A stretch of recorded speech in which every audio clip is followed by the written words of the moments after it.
keep it poppin'. Listen to Shop Talk Shopping, best hosting and not stopping.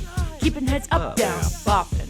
I'm rolling around in dough, the kind for baking though. Call that a quid pro quo. That's a banjo. Every Friday on the dot, new Shop Talk guest just dropped. Tune in and keep it hot. Sign up and shoot your shot. We'll now begin the push-up section. Ready? Begin. Talofa, and welcome to episode 1, season 2 of Shop Talk. Today, for the first episode of season 2, I'm here with Mira. Mira, say hi. Hi. So yeah, where are you from? I was born in Yokohama, Japan, and then I moved to San Francisco when I was a wee little baby, and then I was there forever. Yeah, that's where I'm from. So, Yeah. today for supplies, I have brought a bluey coloring book and just a random notebook. Would you like to tattoo the bluey characters, or would you like to tattoo random I notebook? think maybe random. Okay. Yeah, and I think we should give each other prompts. Yeah, I would love that. Yeah. I'm gonna tattoo the bluey characters. Epic. Epic. We will be designing tattoos. Yay. Tattoos. Tattoos. I said that like Schmidt from New Girl. Tattoos. I haven't seen New Girl.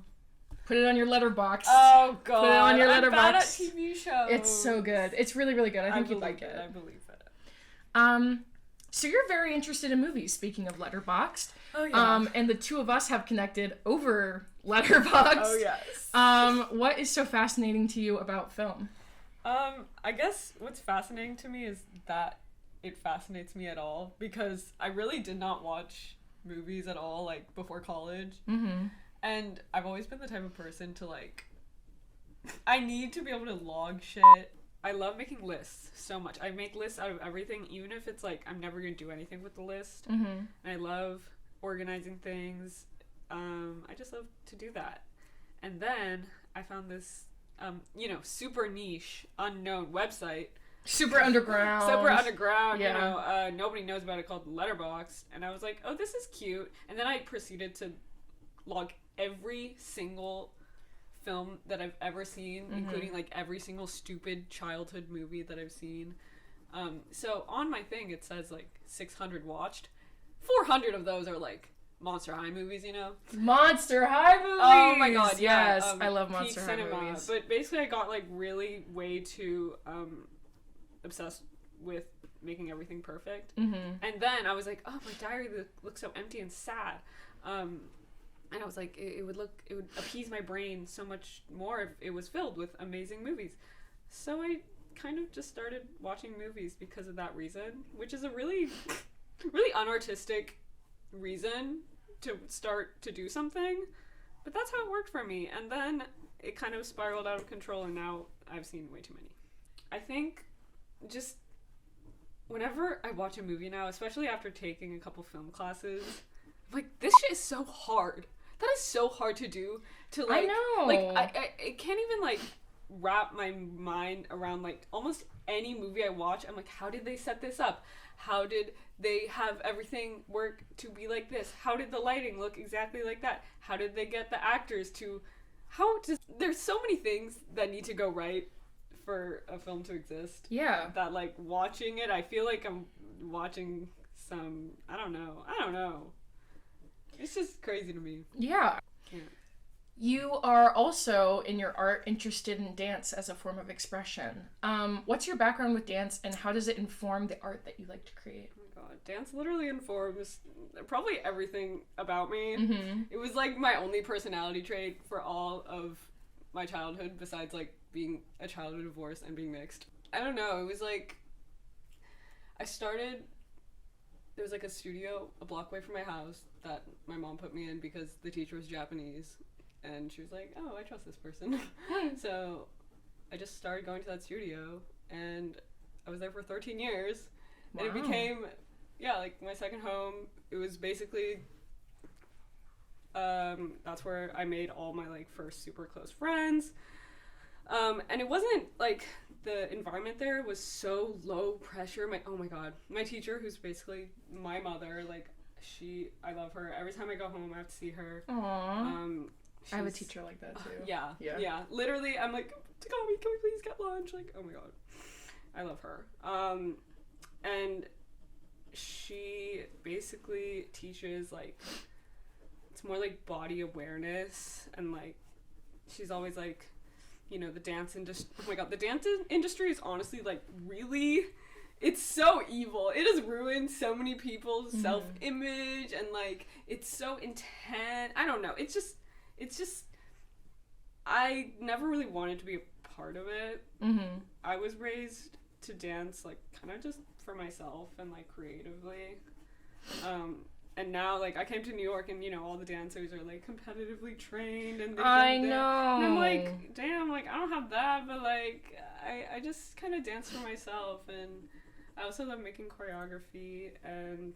Have you taken the choreography class? I'm taking it right now. Is it fun? It's fun. So in high school, along with the dance studio I went to, we had this, like, really jank dance company, and the teacher... she really didn't do much at all, so we kind of made all the choreography ourselves. It was the first time that I like had like, okay, here's people, tell them what to do and make a dance, and then I was like, oh my god, this is really fun. And then I made like 6 different dance pieces in high school. Dance was pretty much the only art medium that I actually like pursued in any sort of like actual serious way before school. Everything else in my portfolio was like stuff I did by myself. Yeah. COVID was really hard for dance. Yeah. Zoom dance class. And then they'd be like, just record it, you doing it in your bedroom. No. Mama. Right. Yeah. We roll on the floor. Wait, right. What? What do you want me to do? I would do dance class. We'd do like Zoom dance class, and I'd move all the furniture, and then my entire our entire place would shake every time. Oh my god, no, yeah. And someone would be in the kitchen cooking, and then I'd be doing like jump It was miserable. It was really really miserable. We had a class together last semester called Contemporary Music Applications, where you were whipping out some really cool, like, fast-paced electronic music that I really dig. How is the creation process for you when making music? Oh my god, well, music is a totally new thing for me. I literally, started in freshman year with that one little semester with Rosanna, and I don't know, honestly, in terms of like personal taste, I listen to a lot of different kinds of stuff. I listen to a lot of Japanese music. Listen to a lot of shoegaze. I listen to a lot of electronic music. I love rock. I love so many different genres. But yeah, you're very versatile. Thank you. But me and my friends, we love to go out to raves. We love like just music that kind of makes your ears explode. I love to listen to the like crazy beat drops, so I was like, I don't know, if I made music, I want it to be something that I could dance to, and something kind of electronic, because I don't really know how to play instrument. So I like this whole, tapping buttons thing. Yeah, exactly. I don't know. MIDI keyboards. Yeah, and I'm still obviously learning so many things. So I still want to continue to learn how to make music. And last semester, I was really just like, because I had more time to focus on it, I think I just got into like really making something that I actually was proud of. Yeah. But yeah, I don't know, it's just like Rosanna was just so great. Rosanna is an amazing teacher. Rosanna was like the perfect person to have as someone who wanted to get into music, but didn't really have any sort of like background, because I don't know, she just gives such a good critique. I know, and she's so nice and supportive. So nice and supportive. I find that your method of expression differs between mediums. Like when I look at your art, like you're being pulled in different directions. Would you say as an artist you find yourself like at a crossroads where your art preferences kind of fight each other? I would say, I think it just like with dance, I have a very established style because I've been doing it for so long. Exactly. And it's just what I'm most comfortable in. And I think being at college and doing all these different things has just been like me finding out what I like to do within all these different mediums. Yeah. And I don't think they clash necessarily. I kind of don't, like, I know a lot of people think like, oh, an artist should have like a distinct overall vibe. I don't think that's right. how that should be. Right. But some people do think that, and it's like, I don't think that, because in dance I work a lot with like existential, not just dread, a lot of dread. Yeah. But, you know, dread and also just general existential ponderings. And I'm like, I'm just not really inspired by that when I'm, you know, for example, making a Roomba cover. Oh my god. Which we did last week. Yeah. I'm like so fully still exploring like what I actually want to do and make. Yeah. So I don't know, I just let myself do whatever I want in that moment. And, you know, sometimes it doesn't really make sense and yada yada. And that's okay. How would you describe your style? Like, do you think there's a word for it, or? Well, I don't know if there's a word for it. I definitely I love to layer. I love to layer. I definitely get a lot of influence from Fruits magazine, which it's a fashion street style magazine from Harajuku in the 90s. It's like very playful. Just personally, I like to just have a lot of fun with my clothes. Yeah. And just my appearance in general. My appearance is malleable the right word? And layering gives me a chance to like put it and use a tie as a belt, or like, I don't know, like put 3 jackets on top of each other. It's just like, it's so fun to me. And like sometimes art can be daunting because I get caught up in like, oh my god, I'm not as good, or like, you know, I need to like practice this and do better. But to me, styling, I don't know, it felt really easy once I like had a few things that I knew that I liked, because I just start piling shit on, and it's like, even if it you know, technically looks bad, to me it's fun. Do you have any interest in fashion design? And if so, what kind of art form, if you had to put on a fashion show, what would you combine it with? Like fashion and dance, fashion and soft sculpture, what? I honestly would love to do some like crazy fashion stuff in my future, which is why I'm taking artwear, because I never sewn anything before. Was it 2 weeks ago when this class started. I have so many ideas in my head, and honestly I feel like I've had them for a really long time. I just never knew how to actually do it, and I never had access to a sewing machine, never had fabric or anything like that. So now I'm like, oh my god, I could do all this stuff. Honestly, that's how I felt about everything. You know, film and music and literally everything. I don't know, I just think I don't want to do anything like fashion industry wise, because it just scares me, and I just don't really think I'd have like an in, I guess. But you don't think you would ever be Meryl Streep in Devil Wears Prada? I don't know if that really aligns with my I don't know, what do you call that? I guess just personality. Yeah. I don't know if I'm Meryl Streep, but yeah, and you know, I feel like fabric and fashion is so applicable to literally everything else. Like, so many of the examples we're given in artwear are like, there's like dance costumes, and you know, I love like soft sculpture stuff, and I think I have a lot of time to play around with what I want. Yeah. So. What is your opinion about collaborative arts? What's my opinion? Honestly, I love collaborative arts, and so I'm gonna be so real. I don't even remember like coming across collaborative arts, opening the NYU website. All I remember is thinking, let me apply to this as a joke. I think I read the description. I was like, hey, that's fun. That's pretty cool. Yeah. Hey, that's pretty cool. Let me just, you know, get some experience with putting a portfolio together. Because again, I also didn't have enough. I don't have like good documentation of my dance stuff. I don't know. I'm not religious, but like some crazy shit I think aligned for me to be in this position. That's what I'm saying. Because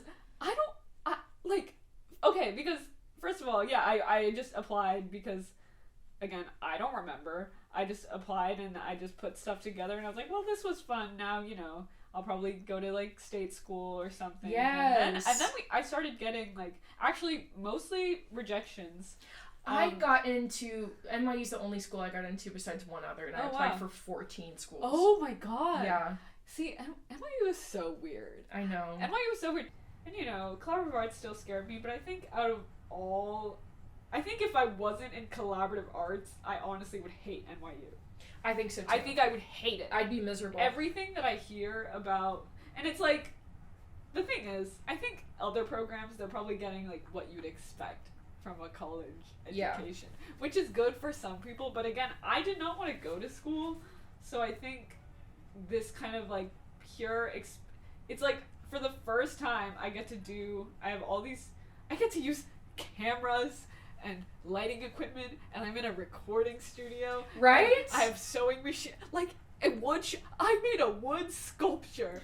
I never would have thought. A rib cage. Yeah, I never would have thought that I would do anything like that ever. I know. Yeah, and collaborative arts just threw me into it. There's some genuine people here. Yes. I think we can relate to each other in certain ways. Yeah. It's a crazy world out here.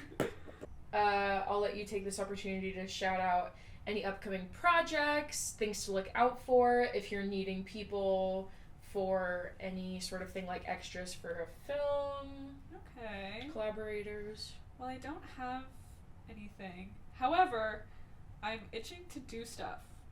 Ask me to do a project and I'll do it. I don't know what I'll do. If you need a dancer, if you need someone to do some creepy looking moves and okay, not creepy and like creepy, but like eerie. Mm-hmm. Eerie's a good word. Eerie dance movement, abstract. Mm-hmm. If you need someone to go get coffee for you, hit me up. My Instagram is Mira __Aiko. And I'll put it in the description too. Yeah. Just I'm so down to. I just want to be a part of stuff as I'm here in college doing things that I never thought I'd be able to do. That makes sense. I don't think I have anything else to shout out. All right, well, that's the end of the episode. Mira, thank you so much for coming to the show. Yeah. Oh my god. Jinpo Chico Heart It's literally Didi. so fine. I know. Wow. All right, well, that is it for this episode. Thank you so much for watching / listening because you can't watch anything. I hope you're having an amazing first couple weeks of the semester, and we will see you next week. Oh, and don't forget to disappoint your father. All right, goodbye, everybody. Bye. Shop talk, I hope you had fun. I hope your nose didn't run. You should tune in for next week's pod.